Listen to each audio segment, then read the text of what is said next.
বরাবরের মতোই আমি চলে আসছি আপনাদের মাঝে সাপ্তাহিক পত্রিকা নিয়ে। সবসময় যদি সাপ্তাহিক পত্রিকা পেতে চান প্রতি সপ্তাহের, অবশ্যই আমাদের ইউটিউব চ্যানেলটি সাবস্ক্রাইব করে রাখুন, সেই সাথে ফেসবুক পেজটি ফলো দিয়ে দিন। এখন আমি এই সপ্তাহের পত্রিকাটি তুলে ধরব। এই সপ্তাহে রয়েছে 17 মে 2024-এর সাপ্তাহিক পত্রিকা। এখানে দেখতে পাচ্ছেন শুরুতেই কর কমিশনার অঞ্চল 19 ঢাকা থেকে নিয়োগ দেওয়া হয়েছে, পদ সংখ্যা 104 জন। এরপর দেখতে পাচ্ছেন ইঞ্জিনিয়ারিং ওয়ার্কস থেকে নিয়োগ দেওয়া হয়েছে, মোট পদ সংখ্যা 95 জন।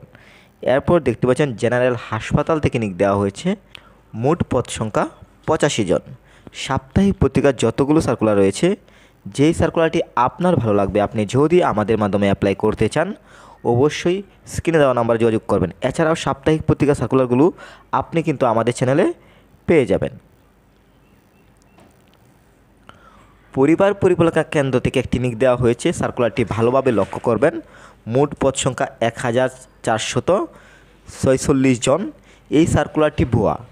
এই ধরনের সার্কুলার থেকে দূরে থাকবেন, কেননা এই ধরনের সার্কুলার আপলোড করে দীর্ঘদিন যাবৎ বাংলাদেশে প্রতারণা করে আসছে, তাই এই ধরনের সার্কুলারে আবেদন করতে যাবেন না। এরপর দেখতে পাচ্ছেন ঢাকা দক্ষিণ সিটি কর্পোরেশন, পদ সংখ্যা 19 জন এবং কর কমিশনার অঞ্চল ঢাকা 24 থেকে নিয়োগ দেওয়া হয়েছে, পদ সংখ্যা 90 জন। এরপর দেখতে পাচ্ছেন custom and VAT commissioner Rajshahi থেকে নিয়োগ দেওয়া হয়েছে, মোট পদ সংখ্যা 113 জন। বিজ্ঞান ও প্রযুক্তি মন্ত্রণালয় থেকে নিয়োগ দেওয়া হয়েছে, মোট পদ সংখ্যা 16 জন এবং বাংলালিংক 4G নেটওয়ার্ক থেকে একটি বড় আকারে নিয়োগ দেওয়া হয়েছে, সার্কুলারটি ভালোভাবে লক্ষ্য করেন। মোট পদ সংখ্যা 874 জন। এরপর দেখতে পাচ্ছেন কর কমিশনার অঞ্চল 25 ঢাকা থেকে নিয়োগ দেওয়া হয়েছে, মোট পদ সংখ্যা 82 জন। এরপর রয়েছে জেলা প্রশাসক ময়মনসিংহ থেকে নিয়োগ দেওয়া হয়েছে, মোট পদ সংখ্যা 86 জন। এরপর দেখতে পাচ্ছেন আর্মি ইউনিভার্সিটি থেকে নিয়োগ দেওয়া হয়েছে, মোট পদ সংখ্যা 50 জন। গাজীপুর পল্লী বিদ্যুৎ সমিতি 2 থেকে নিয়োগ দেওয়া হয়েছে, মোট পদ সংখ্যা 3 জন। এরপর মাওলানা ভাসানী বিজ্ঞান ও প্রযুক্তি বিশ্ববিদ্যালয় থেকে নিয়োগ দেওয়া হয়েছে, মোট পদ সংখ্যা 21 জন এবং জেলা প্রশাসক মানিকগঞ্জ থেকে নিয়োগ দেওয়া হয়েছে, পদ সংখ্যা 22 জন।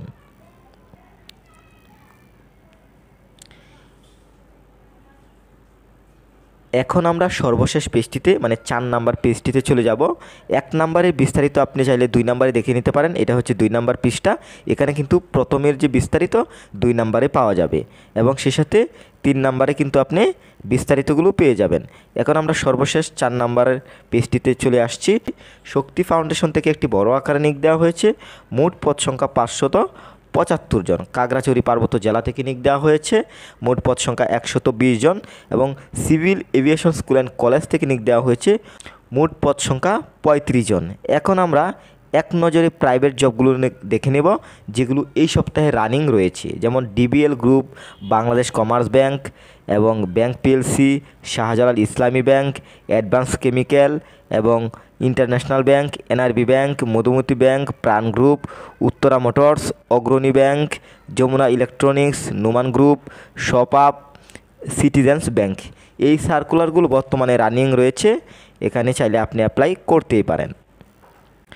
এরপর নর্থ ওয়েস্ট থেকে নিয়োগ দেওয়া হয়েছে, মোট পদ সংখ্যা 4 জন। জেলা পরিষদ কক্সবাজার থেকে নিয়োগ দেওয়া হয়েছে, পদ সংখ্যা 3 জন এবং খুলনা কৃষি বিশ্ববিদ্যালয় থেকে নিয়োগ দেওয়া হয়েছে, পদ সংখ্যা 2 জন। এরপর মিনিস্টার থেকে নিয়োগ দেওয়া হয়েছে বড় আকারে একটি নিয়োগ, পদ সংখ্যা 100 জন এবং এখানে বাংলাদেশ কলেজ থেকে নিয়োগ দেওয়া হয়েছে, পদ সংখ্যা 2 জন এবং বাংলাদেশ পাওয়ার লিমিটেড থেকে নিয়োগ দেওয়া হয়েছে এবং বিয়াম ফাউন্ডেশন থেকে নিয়োগ দেওয়া হয়েছে।